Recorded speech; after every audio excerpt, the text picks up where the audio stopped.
성도 여러분 안녕하십니까? 오늘 우리가 함께 묵상할 말씀은 호세아 14장입니다. 호세아 14장은 호세아의 마지막 장이며 결론입니다. 배역한 백성에 대한 하나님의 진심을 알 수 있는 장입니다.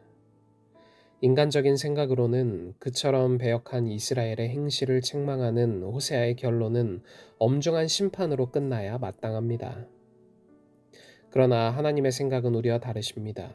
하나님은 왜 책망하실까요? 바로 살리시기 위해서입니다. 그렇다면 왜 경고하실까요? 돌아오게 하기 위해서입니다. 본장은 하나님께 돌아오라는 호소와 함께 돌아와서 회복된 이스라엘이 얼마나 아름답고 영광스러울 것인지를 노래하는 장입니다. 지금까지 선포되었던 심판의 어두운 그림자는 사라지고 회복된 이스라엘의 풍성함과 청정함이 생동감 있게 펼쳐집니다. 전반부는 하나님께 돌아오라는 호소입니다. 그들은 말씀을 가지고 하나님께 돌아와서 수송아지가 아니라 입술의 열매로 주께 예배할 것입니다. 그러기 전에 그들은 아수르에게 가지 않기를 결심해야 하며 우상숭배를 떠나야 합니다. 본 장의 후반부에서는 회복된 이스라엘이 갖게 될 아름다움과 풍요와 영광을 노래했습니다. 1절에서 3절은 하나님께 돌아오라는 호소를 기록합니다. 그리고 돌아오는 방법에 대해서도 기록합니다. 첫째로 말씀을 가지고 돌아오라고 하였습니다. 우리가 돌아올 수 있는 근거는 하나님의 말씀입니다. 우리를 사랑하시고 용서하시겠다는 약속의 말씀입니다. 그리고 그 말씀에 순종하는 것이 돌아오는 첫걸음이라 기록합니다. 두 번째는 하나님 외에 다른 세력에 의존하지 않아야 한다고 기록합니다. 하나님께 나오는 대신 아수르나 애굽으로 가는 습관을 들이면 하나님께 돌아오기가 힘듭니다.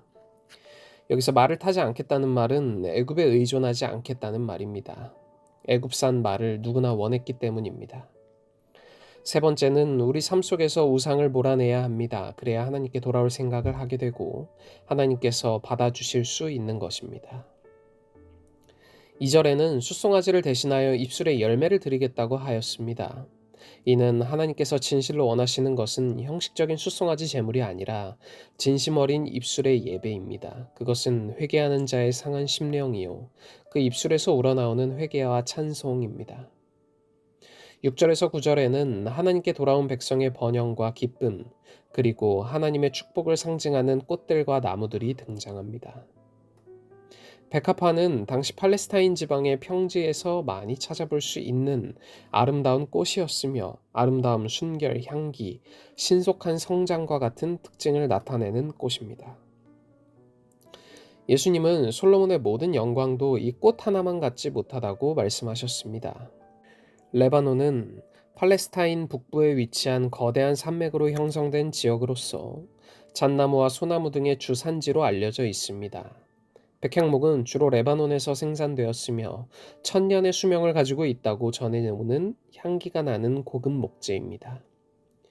감람나무는 흔히 올리브나무로도 알려진 과목으로서 지중해 연안 지방에 널리 재배되는 나무입니다. 이는 이스라엘에게 무화과와 함께 매우 귀중한 과수였습니다.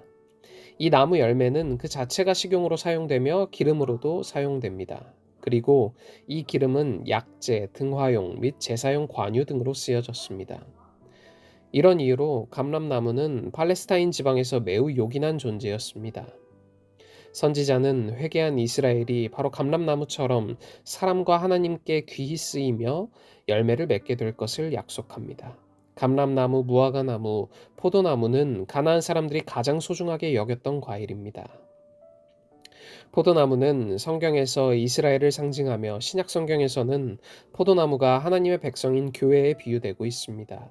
그러나 이 포도나무가 열매를 맺지 못할 경우에 그 나무는 거의 쓸모없는 것이 되고 맙니다. 잣나무는 성전의 목재로 쓰였으며 풍성한 열매를 주는 유익한 나무입니다. 호세아는 그의 글을 마치면서 이스라엘 백성이 지혜와 총명이 있어 그들이 구원받을 수 있는 하나님의 도를 깨닫기를 간절히 바라고 있습니다. 시편은 하나님의 도는 완전하고 여호와의 말씀은 순수하다고 했습니다. 다시 말해서 하나님의 도와 여호와의 말씀은 같은 것입니다. 예수님께서도 세상에 계실 때 하나님의 도를 가르치셨습니다. 사랑하는 성도 여러분, 호세아 14장은 배역한 이스라엘을 향한 하나님의 마지막 호소이자 사랑의 초청입니다. 하나님은 책망하시되 버리시기 위함이 아니요 살리시기 위함이었습니다. 하나님은 경고하시되 정죄하기 위함이 아니요 돌이키게 하시기 위함이었습니다. 하나님은 우리가 형식적인 수송아지 제물이 아닌 입술의 열매를 드리며 돌아오기를 원하십니다. 우리의 예배가 외형적인 제사로만 끝나지 않고 진심 어린 회개와 고백, 그리고 신령과 진정으로 드리는 찬송으로 채워지기를 바라십니다. 하나님은 돌아오는 자를 거절하지 않으십니다. 오히려 그들을 레바논의 백향목처럼, 백합화처럼, 감람나무처럼 아름답고 향기롭게 회복시키시며 복되고 풍성한 열매를 맺게 하십니다. 그 길은 오직 하나님의 도, 하나님의 말씀에 순종함으로 열리는 길입니다.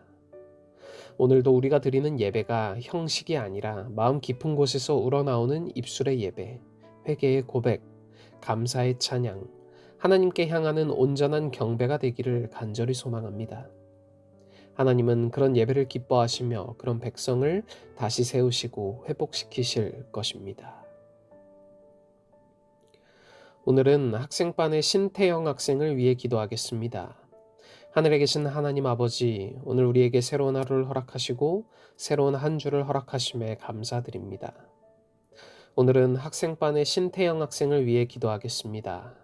주께서 사랑하시고 그 삶을 인도하고 축복하시는 신태영 학생이 늘 하나님 안에서 행복하며 자신의 삶을 주님께 맡길 수 있도록 하여 주시고 언제나 하나님과 동행하고자 결심하며 살아갈 수 있도록 하여 주시옵소서. 현재 다쳐서 발이 많이 아프고 불편합니다. 그 아픈 발 위에 치유의 은사를 베풀어 주셔서 속히 회복할 수 있도록 하여 주시고 그 회복의 경험을 통해 교회에서 더욱 하나님과 가까워지는 삶을 살아갈 수 있도록 하여 주시옵소서. 저희가 언제나 하나님과 동행하는 삶 살 수 있도록 하여 주시길 저희를 죄에서 구원하신 예수 그리스도의 귀하신 이름으로 간절히 기도드립니다. 아멘.